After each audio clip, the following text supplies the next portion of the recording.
নমস্কাৰ ছাত্ৰ বন্ধুসকল, তোমালোক সকলোকে আলোচনা একাডেমীৰ অন্য এটা ভিডিঅ' ক্লাছলৈ আন্তৰিক স্বাগতম জনাইছোঁ। আৰু আজিৰ ভিডিঅ' ক্লাছটো তোমালোকৰ কাৰণে খুবেই ইম্পৰ্টেণ্ট হ'ব, কিয়নো আজিৰ এইটো ক্লাছত আমি তোমালোকৰ হিষ্ট্ৰীৰ চেপ্টাৰ 1 বংগ বিভাজন আৰু স্বদেশী আন্দোলন, ইংৰাজীত কোৱা হয় partition of Bengal and the Swadeshi movement, এই পাৰ্টিকুলাৰ লেচনটোৰ যিখিনি HSLC আৰু স্কুলৰ প্ৰি টেষ্ট এক্সামত আহিব পৰা সম্ভাৱ্যপূৰ্ণ MCQ, যিখিনি নেকি কমন MCQ, গোটেই MCQখিনি তোমালোকে আজিৰ এইটো ক্লাছতে পাই যাবা। চ' সেইটো কাৰণে তোমালোকে যদি HSLCৰ কাৰণে প্ৰিপেৰেশ্যন চলাই আছা, নতুবা ক্লাছ 10ত পঢ়ি আছা, আজিৰ এইটো ক্লাছ সম্পূৰ্ণ শেষলৈকে চাবা। বিশ্বাস ৰাখা, তোমালোকৰ ক্লাছটো শেষলৈকে বংগ বিভাজন আৰু স্বদেশী আন্দোলনৰ যিখিনি তোমালোকৰ common MCQ, multiple choice questions, গোটেইখিনি তোমালোকৰ ক্লিয়াৰ হৈ যাব। অ'কে, এক নম্বৰ কুৱেশ্যনটো হৈছে যে কোনগৰাকী ভাইচৰ শাসনকালত বংগ বিভাজন সংঘটিত হৈছিল। One of the most important question হয় যে কোনগৰাকী ভাইচৰ কালত বংগ বিভাজন সংঘটিত হৈছিল। আমাক অপশ্যন দিছিলে চাৰিটা: Lord Minto, Lord Curzon, Lord Hamilton আৰু লৰ্ড ৰিপন।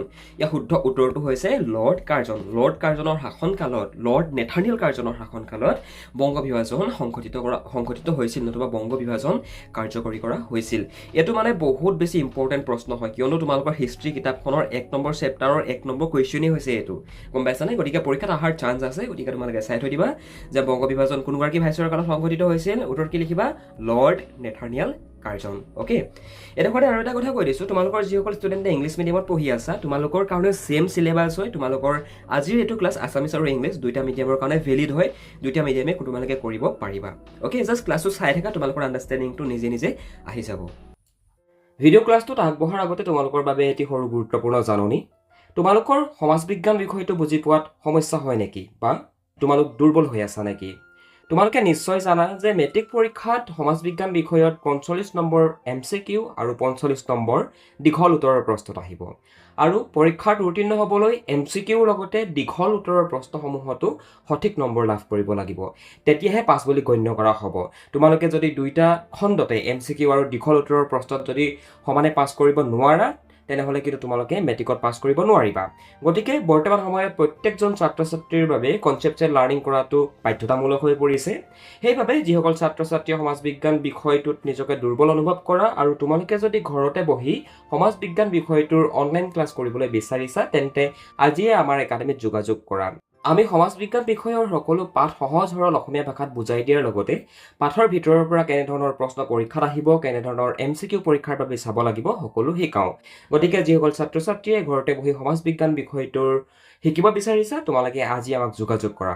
সবিশেষ জানিবলৈ আমালৈ ফোন নতুবা হোৱাটছএপ যোগেৰে মেছেজ কৰিব পাৰিবা।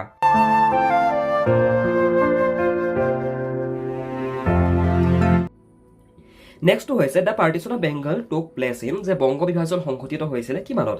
1905, 1909, 1911 আৰু 1919।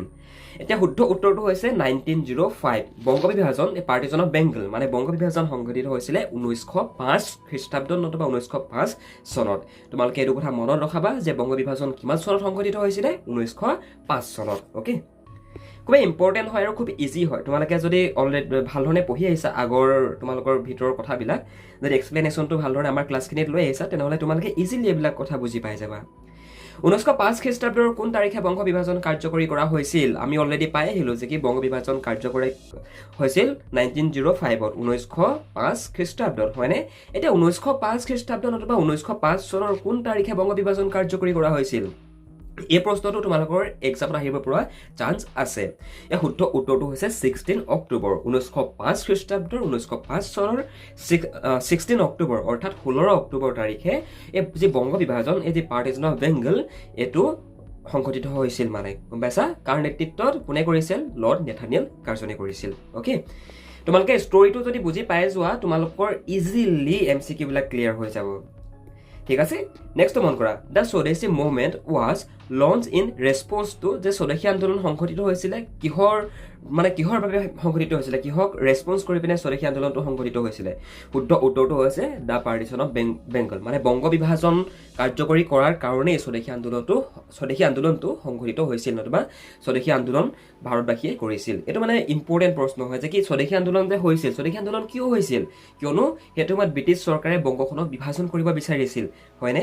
আৰু এইখিনি কথা মই তোমালোকক অলৰেডি আমাৰ পৰ্টেলত আমাৰ হোৱাটছএপৰ যিখিনি ক্লাছ হয় ক্লাছত আমি অলৰেডি তোমালোকক এইখিনি কথা বুজাই আহিছোঁ যে কি বংগ বিভাজনৰ অন্তৰালৰ উদ্দেশ্য কি আছিলে, কোনে কৰিছিলে, কি কাৰণে কৰিছিলে।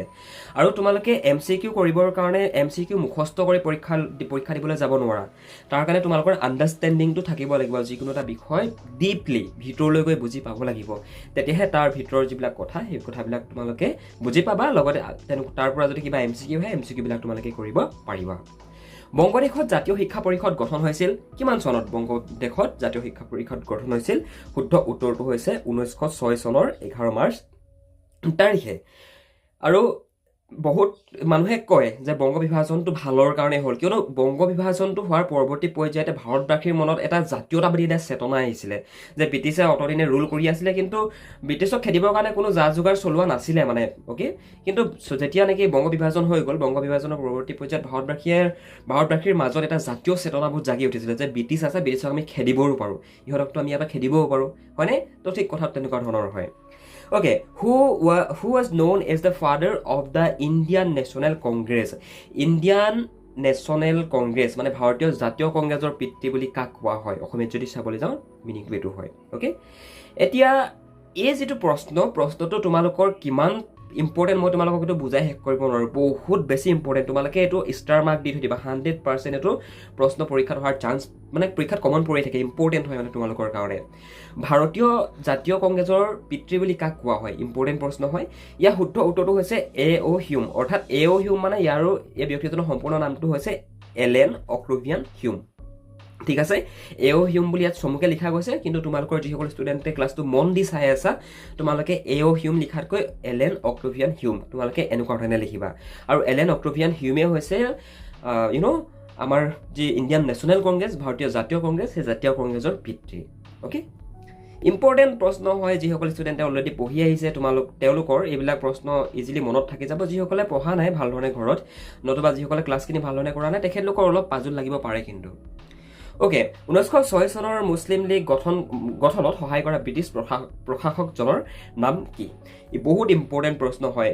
1906ত যেতিয়া মুছলিম লীগ গঠন হৈছিলে, সেই মুছলিম লীগ গঠন হোৱাত সহায় কৰা এজন ব্ৰিটিছ প্ৰশাসক আছিলে। সেই ব্ৰিটিছ প্ৰশাসকজনৰ নাম কি? ব্ৰিটিছ এডমিনিষ্ট্ৰেটৰজনৰ নাম কি? শুদ্ধ উত্তৰটো হৈছে লৰ্ড মিণ্টো। ভাইচৰ লৰ্ড মিণ্টুৰ শাসনকালত ভাইচৰ লৰ্ড মিণ্টুৱে হেল্প কৰিছিলে মুছলিম লোকসকলক মুছলিম লীগ প্ৰতিষ্ঠা কৰিবৰ কাৰণে। আৰু সেই মুছলিম লীগে পৰৱৰ্তী সময়ত আমি বৰ্তমান যিখনক পাকিস্তান বুলি কওঁ, সেই পাকিস্তানখনক ডিমাণ্ড কৰিছিলে। কিয় ডিমাণ্ড কৰিছিলে? সেইটো সময়ত 1947 চনৰ সেই সময়ত তাৰ আগৰলৈকে ইভেন 1946লৈকে পাকিস্তান নাছিলে মানে, গম পাইছা নাই বাৰু? পাকিস্তানখনক ডিমাণ্ড কৰিছিলে ব্ৰিটিছ চৰকাৰক, অ'কে। কোনে? মুছলিম লীগে ডিমাণ্ড কৰিছিলে। আৰু সেই মুছলিম লীগৰ পৰাই আমি আল্টিমেটলি ক'ব পাৰোঁ, এই মুছলিম লীগৰ পৰাই এতিয়া পাকিস্তানৰ সৃষ্টি হ'ল, গম পাইছা? আৰু পাকিস্তানৰ সৃষ্টি হোৱাৰ কাৰণে আজিতো আমাৰে সমস্যা হৈছে, হয়নে? তো বহুত কথা হয়। এতিয়া আল্টিমেটলি তোমালোকে এইটো কথাই মনত ৰখোৱা যে কি কোনজন ব্ৰিটিছ ভাইচৰে মুছলিম লীগ প্ৰতিষ্ঠা হোৱাত, মুছলিম লীগ স্থাপন কৰাত, মুছলিম লীগ গঠনত সহায় কৰিছিলে? উত্তৰটো লিখিবা viceroy Lord Minto, okay. Lord মিণ্টোৱে হেল্প কৰিছিলে। তোমালোকৰ যিসকল ষ্টুডেণ্টে আমাৰ আগৰ ক্লাছখিনি পৰ্টেলত কৰি অহা নাই, কাইণ্ডলি তোমালোকে এইটো দেখিছা হোৱাটছএপ নাম্বাৰ মেছেজ কৰিব পাৰা, ফোন কৰিব পাৰা, তোমালোকে ক্লাছখিনি লৈ লোৱা। এজ সুন এজ পচিবল তোমালোকে ক্লাছখিনি লিংক এতিয়ালৈকে যদি পোৱা নাই তোমালোকে এক্সেছটো লৈ লোৱা, নহ'লে তোমালোকৰ যিসকল ষ্টুডেণ্ট দুৰ্বল হৈ আছে তোমালোকৰ কিন্তু কনচেপ্ট বুজি নাপালে পৰীক্ষাত দিগদাৰ হ'ব, ঠিক আছে? গতিকে যিসকল ইণ্টাৰেষ্টেড হোৱা ফোন নাম্বাৰ দেখিছা, ফোনত ফোন কৰি তোমালোকে এই বিষয়ে অধিক জানিব পাৰিবা। অ'কে, নেক্সট মন কৰা, when did India gain independence from the British rule? এইটো আৰু তোমালোকক ক'ব লাগিছে নেকি, হয় নাই? মানে ব্ৰিটিছৰ পৰা ভাৰতবাসীয়ে কেতিয়া স্বাধীনতা পাইছিলে? কিমান চনত বাৰু? 1947 চনৰ 15 আগষ্ট তাৰিখে। এইটো আমাৰ কাৰণে আমি চবেই জানো, হয় নে নহয়? কিন্তু তথাপিও কিছুমান ষ্টুডেণ্টে নাজানে মানে, তো সেইটো কাৰণে ইয়াত দেখাই দিছোঁ তোমালোকক যে ভাৰতবৰ্ষৰ স্বাধীনতা ব্ৰিটিছ ৰাজৰ পৰা কেতিয়া লাভ কৰিছিলে? 1947 চনৰ 15 আগষ্ট তাৰিখে। অলৱেজ এইটো মনত ৰখাবা, ঠিক আছে? বংগদেশৰ পুনৰ একত্ৰীকৰণ হৈছিল, বংগখনক বিভাজন কৰা গ'ল, হয়নে? এতিয়া বংগখনক বিভাজন কৰাৰ পৰৱৰ্তী পৰ্যায়ত প্ৰব্লেমটো ব্ৰিটিছৰে হ'ল, হয়নে? তো সেইটো কাৰণে বংগখনক পুনৰ একত্ৰীকৰণ কৰা হৈছিল। এতিয়া কোন চনত একত্ৰীকৰণ কৰা হৈছিল? আমিতো অলৰেডি তোমালোকক পঢ়াই আছোঁ এইখিনি কথা। ইয়াৰ শুদ্ধ উত্তৰটো হৈছে 1911 12 ডিচেম্বৰত। অ'কে, বংগখনক বিভাজন কৰি ব্ৰিটিছে ডিভাইড এণ্ড ৰুল কৰিব বিচাৰিছিলে। ব্ৰিটিছৰ মূল মটই আছিলে সেইটো। ব্ৰিটিছে বিভাজন কৰি ৰুল কৰিছিলে, মানে ব্ৰিটিছে সেইটো মত অকল ভাৰতবৰ্ষ বুলিয়ে নহয়, পৃথিৱীৰ 80% ঠাইত ব্ৰিটিছে নিজৰ সিহঁতৰ দপ্তপনি চলোৱাই আছিলে, মানে ব্ৰিটিছে ঔপনিৱেশিক ৰাজ কৰি আছিলে। গম পাইছা নাই বাৰু? তো কথা ঠিক কেনেকুৱা ধৰণৰ হয়। Okay, the first president of the Indian National Congress was যে ভাৰতীয় জাতীয় কংগ্ৰেছৰ প্ৰথম যিজন প্ৰেচিডেণ্ট, সেই প্ৰেচিডেণ্টজনৰ নাম কি? সেই প্ৰেচিডেণ্টজনৰ নাম হৈছে WC বেনাৰ্জী। এইটো প্ৰশ্ন পৰীক্ষাত আহিবও পাৰে নাহিবও পাৰে, বাট চাই থৈ দিলে তোমালোকৰ নিজৰ কাৰণে ভাল, কিয়নো আমি বংগ বিভাজনত পাৰ্টিশ্যন অফ বেংগলত আমি বহুত বেছি পঢ়িবলগীয়া হৈছে কংগ্ৰেছ দলৰ কথাও, কিয়নো কংগ্ৰেছ দলটো ইণ্ডিয়ান নেশ্যনেল কংগ্ৰেছ ভাৰতবৰ্ষৰ প্ৰথমটো ৰাজনৈতিক দল আছিলে। গম পাইছানে? এতিয়াহে আমি বিজেপি, কংগ্ৰেছ, অগপ, RSS কিবা কিবি বহুতকেইটা জাতীয় দল আছে, আমাৰ পলিটিকেল পাৰ্টি আছে ইণ্ডিয়াত, হয় নহয়? কিন্তু 1947 যেতিয়া ভাৰতবৰ্ষই স্বাধীনতা লাভ কৰিছিলে, তাৰ পৰৱৰ্তী পৰ্যায়ত যেতিয়া ইলেকশ্যন হৈছিলে, এটাই দল আছিলে। অ'কে, এইটো ফাৰ্ষ্ট দল আছিলে ইণ্ডিয়ান নেশ্যনেল কংগ্ৰেছ। গতিকে এইটো মানে আমাৰ কাৰণে ইম্পৰ্টেণ্টো হয়, আমি ইয়াৰ সম্পৰ্কে থুলমূল আমাৰ মনত কিবা এটা থকাটো, হয়নে? এতিয়া কোনজন ব্যক্তিক আমাৰ ইণ্ডিয়ান নেশ্যনেল কংগ্ৰেছৰ ফাদাৰ বুলি কোৱা হয়, পিতৃ বুলি কোৱা হয়? এলেন অক্টোভিয়ান হিউম, হয় নে নহয়? AO হিউম, HUME, এলেন অক্টোভিয়ান হিউম, হয়নে? তো এনেকৈ মনত ৰখাব কথাবিলাক। ব্ৰিটিছ চৰকাৰৰ পৰা নাইটহুড উপাধি পোৱা ভাৰতীয় ব্যক্তিজনৰ নাম কি? এই প্ৰশ্নটো বহুত বেছি ইম্পৰ্টেণ্ট হয়। লগতে আৰু এটা প্ৰশ্ন মই তোমালোকক উলিয়াই দিছোঁ। অ'কে, চ' ব্ৰিটিছ চৰকাৰৰ পৰা নাইটহুড উপাধি পোৱা প্ৰথমজন ভাৰতীয় ব্যক্তি আছিল কবিগুৰু ৰবীন্দ্ৰনাথ ঠাকুৰ। গম পাইছানে বাৰু? আৰু যেতিয়া পাঞ্জাৱৰ জালিয়ানাৱালাবাগত যেতিয়া ব্ৰিটিছে নৰসংহাৰ মানে চলাইছিলে, নৰসংহাৰ মানে কি, মানুহক মাৰিছিলে, বহুত বেছি তাত মানুহক গুলি কৰি মাৰিছিলে। তো সেই ঘটনাটোৰ কাৰণে ৰবীন্দ্ৰনাথ ঠাকুৰে ব্ৰিটিছে দিয়া এই যি নাইটহুড উপাধি, সেই নাইটহুড উপাধিও ব্ৰিটিছ চৰকাৰে দিয়া নাইটহুড উপাধি ৰবীন্দ্ৰনাথ ঠাকুৰে ত্যাগ কৰি দিছিলে।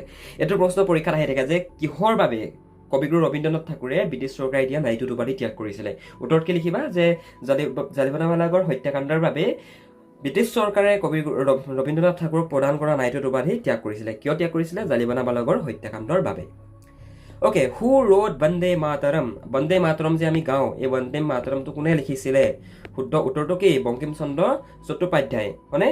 এইটো কথা তোমালোকে মনত ৰখাবা দেই, এইটো কথা আমি জানিব লাগে যে বন্দে মাতৰম, হু ৰোড বন্দে মাতৰম? অ'কে, বংকিম চন্দ্ৰ চট্টোপাধ্যায়।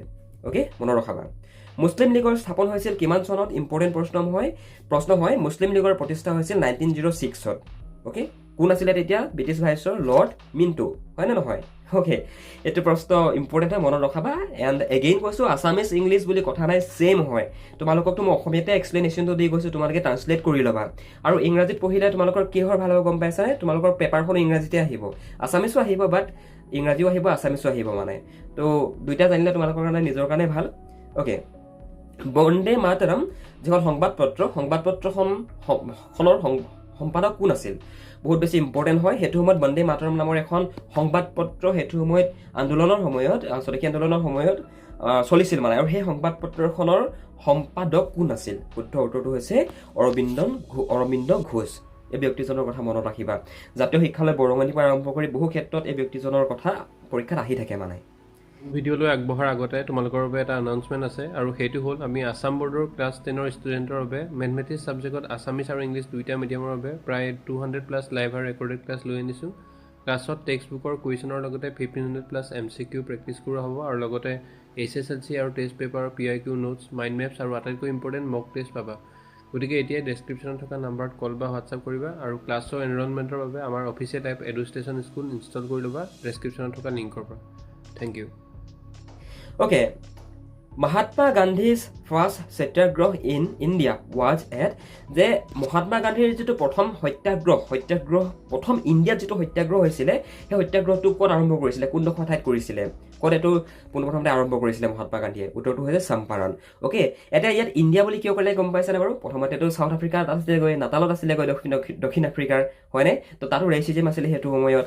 তো ফাৰ্ষ্ট অফ অল মহাত্মা গান্ধীয়ে এইটো তেখেতৰ এই যিটো সত্যাগ্ৰহ মানে সত্যাগ্ৰহ নামৰ যিটো কৌশল, এই কৌশলটো চাউথ আফ্ৰিকাত তেখেতেতো ইমপ্লিমেণ্ট কৰিছিলে। বাট তাৰপিছত তেখেত যেতিয়া ইণ্ডিয়া আহিলে, ইণ্ডিয়াত সেই চম্পাৰণত কৃষকসকলৰ ওপৰত যি ব্ৰিটিছ চৰকাৰে যি অত্যাচাৰ চলাইছিলে তাক সহিব নোৱাৰি পিনে পুনৰ মহাত্মা গান্ধীদেৱে আমাৰ ইণ্ডিয়াত আহি পিনে ইণ্ডিয়াৰ চম্পাৰণত পোনপ্ৰথমবাৰৰ বাবে সত্যাগ্ৰহ আন্দোলন আৰম্ভ কৰিছিল। দেখিছানে বাৰু মই তোমালোকক কেনেকৈ ক'ব পাৰিছোঁ? মোৰ এজ তোমালোকতকৈ মাত্ৰ 4 বছৰ 5 বছৰ ডাঙৰ হ'ব, কিন্তু মই কেলৈ ক'ব পাৰিছোঁ জানিছানে বাৰু? কিয়নো মই তোমালোকক পঢ়াই মোৰ মনত থাকি গ'ল মানে। তো তোমালোককো এইটোৱে ছাজেশ্যন কৰিম, তোমালোকেও পঢ়া। তোমালোকে যদি ঘৰত পঢ়ি থাকা, তোমালোকে যদি অলপ ষ্টাডি কৰা, তোমালোকেও মোৰ নিচিনা পাৰিবা মানে, গম পাইছানে বাৰু? আৰু মই মানে কোনো টিচাৰো নহয়, মই নিজে পঢ়োঁ, মই নিজে ৰিভিজন কৰোঁ, মোৰ নিজৰ এক্সাম আহি আছে। চ' তোমালোকক পঢ়া মানে মোৰ নিজে দুবাৰকৈ পঢ়া হয়। গতিকে তোমালোকে পঢ়িবাচোন। তোমালোকে পঢ়িলে তোমালোকৰ কনচেপ্টবিলাক এনেকৈ মনত থাকি যাব, তেতিয়া পৰীক্ষাত যেনেকুৱা ধৰণৰ প্ৰশ্ন নাহক লাগে ইজিলি তাৰ আনচাৰটো কৈ থাকিব পাৰিবা। স্বদেশী আন্দোলনৰ সময়ত ভাৰতবৰ্ষত প্ৰকাশ হোৱা বাতৰি কাকতখনৰ নাম কি? One of the most important প্ৰশ্ন হয়। স্বদেশী আন্দোলন যেতিয়া ভাৰতবৰ্ষত হৈ আছিলে, সেইটো সময়ত বাতৰি কাকত এখন আমাৰ ইণ্ডিয়াত মানে এখন নহয়, একচুৱেলি 3খন বাতৰি কাকত সেইটো সময়ত প্ৰচলন হৈছিলে। কিন্তু ইয়াত আমাক অপশ্যন দিছে পৰীক্ষাত এনেকুৱা ধৰণৰ প্ৰশ্ন আহিব পাৰে। তো এই বাতৰি কাকতখনৰ নাম লিখিবা তোমালোকে যুগান্তৰ। যদি যুগান্তৰ অপশ্যন থাকে তেনেহ'লে যুগান্তৰ লিখিবা। আৰু এই বস্তুটো তোমালোকৰ কাৰণে কিয় ইম্পৰ্টেণ্ট তোমালোকে ক'ব নোৱাৰা যে কি দাদা যুগান্তৰ মানে বাতৰি কাকতৰ কথা কিয় আহিব? সেইটো সময়ত আজিৰ নিচিনা ইণ্টাৰনেট নাছিলে, ফেচবুক নাছিলে, হোৱাটছএপ নাছিলে যে উইদিন এ মিনিট এটা বাতৰি মানে অসমৰ পৰা দিল্লী পঠিয়াই দিম, গম পাইছানে? সেইটো সময়ত বাতৰি কাকত one of the most important medium আছিলে মানুহৰ কমিউনিকেশ্যন আৰু বিভিন্ন ধৰণৰ দেশত থকা যি বা বাতৰি, অ'কে, নিউজৰ কাৰণে মানে বহুত বেছি মানে এটাই আছিল, আৰু সেইটো হৈছে মানে নিউজ পেপাৰ। বহুত বেছি মানুহ নিউজ পেপাৰবিলাক চাইছিলে। তো সেইটো কাৰণে এতিয়া ক'ত আন্দোলন হৈছে, কি হৈছে, তো এইবিলাক এইবিলাকৰ কাৰণে বহুত বেছি ব্যৱহাৰ হৈছিলে মানে বাতৰি কাকতৰ। গতিকে বাতৰি কাকতৰ ভূমিকা বহুত বেছি আছিলে আমাৰ ভাৰতবৰ্ষৰ স্বাধীনতা আন্দোলনত মানে। অ'কে, মুছলিম লীগ স্থাপন কৰিছিল। One of the most important প্ৰশ্ন হয়। এতিয়া তোমালোকে মুছলিম লীগৰ ইয়াতে বহুতে এই প্ৰশ্নটোত মহম্মদ আলী জিন্নাৰ কথা তোমালোকে লিখি দিয়া। কিন্তু এটা কথা অলৱেজ মনত ৰাখিবা, মহম্মদ আলী জিন্না নহয়। মুছলিম লীগৰ পোনপ্ৰথম যিজন স্থাপন কৰা যিকেইজন ব্যক্তি 3জন আছিল, আৰু 3জনৰ ভিতৰে ইয়াত এজনৰ নাম পৰীক্ষা লিখিলেও হৈ যাব। আৰু ইয়াৰ উত্তৰটো হৈছে নবাব চলিমুল্লাহ। অ'কে, নবাব চলিমুল্লাৰ লগতে 3জন ব্যক্তি আছিলে, ব্যক্তিকেইজনৰ নাম মই একচুৱেলি পাহৰিছোঁ। সেই 3জন ব্যক্তিয়েহে একচুৱেলি এই মুছলিম লীগৰ গঠন কৰিছিল। ইয়াত তোমালোকে মহম্মদ আলী জিন্না লিখি নিদিবা, গম পাইছা নাই বাৰু? হয়, আমাৰ ইণ্ডিয়াত আজি আমাৰ যিকেইটা আমাৰ পইচা 10 টকা 20 টকা 100 টকা 2000 টকা 500 টকা 200 টকা, তাত কোনজন ব্যক্তিৰ ফটো থাকে? কাৰ থাকে? মহাত্মা গান্ধীৰ থাকে, হয় নে নহয়? যিধৰণে আমাৰ ইণ্ডিয়াত আমাৰ গান্ধী চলে, ঠিক তেনেকুৱা ধৰণে পাকিস্তানত আলী জিন্না চলে, মহম্মদ আলী জিন্না চলে, গম পাইছানে বাৰু? চাউথ আফ্ৰিকাত নেলছন মাণ্ডেলা চলে। অ'কে, তো আমি ফাউণ্ডিং ফাদাৰ বুলি কওঁ ন এখেতলোকক। অ'কে, নেক্সটটো মন কৰা, the quit India movement was launch in. এই যিটো কুইট ইণ্ডিয়া মুভমেণ্ট, এই যিটো আন্দোলনটো কেতিয়া হৈছিলে? 1942। One of the most important প্ৰশ্ন হয়। চাওঁ বুলি ক'লেও চাব পাৰা, নেচাওঁ বুলি ক'লেও স্কিপ কৰিব পাৰা। বেংগল কেমিকেলছ নামৰ উদ্যোগটোৰ প্ৰধান উদ্যোক্তা আছিল। One of the most important প্ৰশ্ন হয়, কিয়নো এইটো প্ৰশ্ন তোমালোকৰ শ্বৰ্ট যিখিনি তোমালোকৰ কুৱেশ্যন আনচাৰ ছেকশ্যন, সেই শ্বৰ্ট কুৱেশ্যন আনচাৰ ছেকশ্যনত এই প্ৰশ্নটো আছে। গতিকে এই প্ৰশ্নটো চাবা। আৰু ইয়াৰ শুদ্ধ উত্তৰটো হৈছে আচাৰ্য প্ৰফুল্ল ৰায় আছিল বেংগল কেমিকেলছৰ প্ৰধান উদ্যোক্তা। অ'কে, নেক্সটটো মন কৰা। নেক্সটটো হৈছে হু ফাউণ্ডেড দ্য আৰ্য সমাজ। ইয়াত যদি আমি অসমীয়াত চাবলৈ যাওঁ তেনেহ'লে এই যিখন আৰ্য সমাজৰ কথা পাইছিলোঁ আমি, সেই আৰ্য সমাজ নতুবা আৰ্য সমাজখন কোনে প্ৰতিষ্ঠা কৰিছিলে? ইয়াৰ শুদ্ধ উত্তৰটো হৈছে স্বামী দয়ানন্দ সৰস্বতী। মানে স্বামী দয়ানন্দ সৰস্বতীয়ে এই আৰ্য সমাজৰ প্ৰতিষ্ঠা কৰিছিল। তো ইংৰাজীত ক'বলৈ গ'লে দয়ানন্দ সৰস্বতী হয়। অ'কে, ইংলিছ মিডিয়ামৰ ষ্টুডেণ্টছখিনিৰ কাৰণে সুবিধা হয় এনেকৈ দেখাই দিলে, আৰু লগতে আছামিছ মিডিয়ামৰখিনিও এটা ধাৰণা পাই যায় কেনেকুৱা ধৰণৰ প্ৰশ্ন পৰীক্ষাত আহিব। গতিকে দুয়োটা মিডিয়ামৰ কাৰণে ইম্পৰ্টেণ্ট হয়, প্ৰয়োজন হয়। গতিকে চাই থৈ ভাল আমাৰ কাৰণে। নেক্সটটো মন কৰা, 1906 চনত মুছলিম লীগ গঠনত সহায় কৰা ব্যক্তিজনৰ নাম কি? লৰ্ড মিণ্টু। পুনৰ এবাৰ দেখাই দিছোঁ, অলৰেডি দেখাই আহিছিলোঁ। Okay, the all India Muslim league was founded in. পুনৰ এইটো ইংলিছ মিডিয়ামৰ কাৰণে একচুৱেলি অনা গৈছিলে যে সৰ্বভাৰতীয় মুছলিম লীগ প্ৰতিষ্ঠা কিমান চনত হৈছিল? 1906 চনত। 1906 চনত। অ'কে, বাকী এইডোখৰতে তোমালোকৰ কেইটামান ইংলিছ মিডিয়ামৰ ষ্টুডেণ্টছখিনিৰ কাৰণে ইম্পৰ্টেণ্ট MCQ আছে, এইকেইটা তোমালোকে চাওঁ বুলি ক'লেও পাৰিবা। আৰু এইকেইটা একচুৱেলি তোমালোকৰ সেই আছামিজকেইটাই ট্ৰান্সলেশ্যনে হয় একচুৱেলি, তোমালোকে ইয়াৰ পৰা চাওঁ বুলি ক'লে পাৰিবা। দেখিছানে বাৰু ইয়াত the Indian national Congress one founded in, যে ইণ্ডিয়ান নেশ্যনেল কংগ্ৰেছ কিমান চনত স্থাপন কৰা গৈছিলে, এইটো য়েল্ল' কালাৰ অৰেঞ্জ কালাৰ হৈ আছে, অৰ্থাৎ ইম্পৰ্টেণ্ট হয়। এইটো 1885ত, কাৰ নেতৃত্বত? এলেন অক্টোভিয়ান হিউমৰ নেতৃত্বত। তো এইকেইটা তোমালোকৰ কাৰণে একচুৱেলি ইয়াতে অনা গৈছে। তো তোমালোকে এইকেইটা পৰীক্ষাৰ কাৰণে নিজে নোট কৰি ল'বা। অ'কে, ইম্পৰ্টেণ্ট হয় আৰু এইকেইটা তোমালোকে চালেই পাৰিবা, তাত মানে আছামিজ মিডিয়ামকেইটাৰে মানে ট্ৰান্সলেশ্যন হয় মানে এইকেইটা।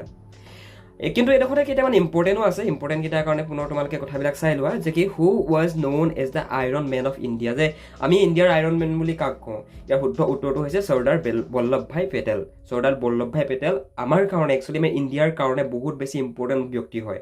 অ'কে, কিয়নো আগতে ইণ্ডিয়াখন আজিৰ ইণ্ডিয়া হৈ নাছিলে, ইণ্ডিয়া ইউনিয়ন হৈ নাছিলে, মানে ইউনাইটেড হৈ নাছিলে আগতে ইণ্ডিয়া। কিয়নো আগতে প্ৰত্যেকখন, এতিয়া যিখন ৰাজ্য একলগ হৈ ইণ্ডিয়া হৈছে, আগতে কিন্তু ৰাজ্যবিলাক একোখন দেশ আছিলে।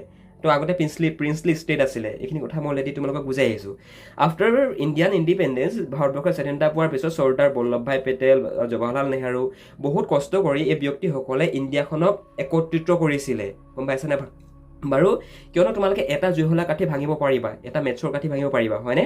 দুটা ভাঙিব পাৰিবা, তিনিটা ভাঙিব পাৰিবা, কিন্তু 1000টা তুমি যদি জুইশলা কাঠি একেলগে ভাঙিব ট্ৰাই কৰা, পাৰিবা নেকি? এইটো ইম্পচিবল, তুমি নোৱাৰা এখন হাতে ভাঙিব, হয়নে নহয়? ঠিক তেনেকুৱা ধৰণে আমি যদি সদায় ইউনাইটেড হৈ থাকোঁ, একত্ৰিত হৈ থাকোঁ, তেনেহ'লে আমাক কোনো ধ্বংস কৰিব নোৱাৰে, আমাক কোনো ঘপকে হাৰ্ম কৰিব নোৱাৰে। তো চিম্পল লজিক মানে।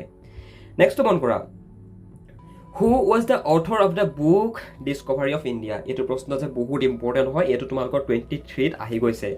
এইখন যিখন কিতাপ ডিছকভাৰী অফ ইণ্ডিয়া, এই ডিছকভাৰী অফ ইণ্ডিয়া নামৰ কিতাপখনৰ অথৰ কোন, লিখক কোন? শুদ্ধ উত্তৰটো হৈছে জৱাহৰলাল নেহৰু। জৱাহৰলাল নেহৰু কেৱল মাত্ৰ ভাৰতৰ প্ৰথম PM নাছিল, মানে গম পাইছানে? জৱাহৰলাল নেহৰু ভাৰতবৰ্ষৰ PM হোৱাৰ লগতে, ফাৰ্ষ্ট PM হোৱাৰ লগতে তেখেত এজন লিখকো আছিলে, তেখেতৰ বহুত গুণো আছিলে, মানে গম পাইছেনে? তেখেত এজন নেতাও আছিলে মানে। Okay, the Rowlatt act was passed in, এই যিখন আমি ৰাওলাট আইনৰ কথা পাই আহিছিলোঁ, যে সেই ৰাওলাট আইনখন কেতিয়া পাছ কৰা গৈছিলে? কেতিয়া পাছ কৰা গৈছিলে? 1919 চনত অনা গৈছিলে মানে একচুৱেলি। বাকী এইকেইটা তোমালোকে নিজে চাবা, পাৰিবা, ওপৰকেইটাই ট্ৰান্সলেশ্যনছ হয়। আই থিংক ভাইটি ভণ্টিসকল, তোমালোকক ইয়াতে এপ্ৰক্সিমেটলি দেখুওৱা গৈছে 35টা প্ৰশ্ন, যি 35টা প্ৰশ্ন তোমালোকৰ কাৰণে আই থিংক ছাফিচিয়েণ্ট হয়। আৰু মোৰ এক্সপ্লেনেশ্যনৰ কাৰণে তোমালোকে এটা কাম কৰিব পাৰা, তোমালোকে আমাৰ কোৰ্চটো সম্পূৰ্ণ কৰি ল'ব পাৰা। কিয়নো তোমালোকে যদি আণ্ডাৰষ্টেণ্ডিংটো লৈ লোৱা, তোমালোকে যদি যিকোনো এটা বিষয় ভাল ধৰণে বুজি লোৱা, তেতিয়া বিশ্বাস কৰা তোমালোকে পৰীক্ষাত যেনেকুৱা ধৰণৰ প্ৰশ্ন তোমাৰ নাহক লাগে, তুমি তাৰ আনচাৰটো ক'ব পাৰিবাই। এইটো মানে 100% চিয়'ৰ হয়। আৰু এটা কথা মই তোমালোকক কৈ দিছোঁ, শুনি ল'বা, বহুত বেছি ইম্পৰ্টেণ্ট প্ৰশ্ন হয়। তোমালোকৰ আগৰ নিচিনা হৈ থকা নাই এক্সামবিলাক, তোমালোকে মুখস্থ কৰিব নোৱাৰা বস্তুবিলাক, গম পাইছানে? কিয়নো MCQ মুখস্থ কৰা বস্তু নহয়, MCQ কাৰণে তোমালোকৰ আণ্ডাৰষ্টেণ্ডিংটো লাগিব, গম পাইছানে? আজিকালি 3rd গ্ৰেড 4th গ্ৰেডৰ এক্সামতো MCQ আহে, হয়নে নহয়? গতিকে তোমালোকে আণ্ডাৰষ্টেণ্ডিংটো লোৱা। আণ্ডাৰষ্টেণ্ডিংটো লোৱাৰ পাছত তোমালোকৰ যেনেকুৱা ধৰণৰ MCQ নাহক লাগে, পৰীক্ষাত তুমি তাৰ আনচাৰটো কৰিব পাৰিবা। অকণমান কষ্ট কৰা, ট্ৰাই কৰা, দেন অবভিয়াছলি পাৰিবা। Thank you so' much for ৱাচিং দিছ ভিডিঅ' ক্লাছ। যদি কিবা ডাউট থাকিলে আমাৰ হোৱাটছএপ নাম্বাৰ তোমালোকৰ ওচৰত আছেই, তোমালোকৰ যিসকলে পোৱা নাই নোট কৰি ল'বা, 9864077266। এইটো আমাৰ অফিচৰ হোৱাটছএপ নাম্বাৰ হয়। এই নাম্বাৰটো তোমালোকৰ কাৰণে 24/7 এভেইলেবল থাকে। তোমালোকৰ যেনেকুৱা ধৰণৰ সমস্যা নাহক লাগে, মেছেজ কৰি দিয়া, ফটো মাৰি দি দিয়া, আমাৰ টিচাৰসকলে তোমাক হোৱাটছএপত এটাৰ আনচাৰ দি দিব। Okay, thank you so much for watching this video class, guys. Bye bye.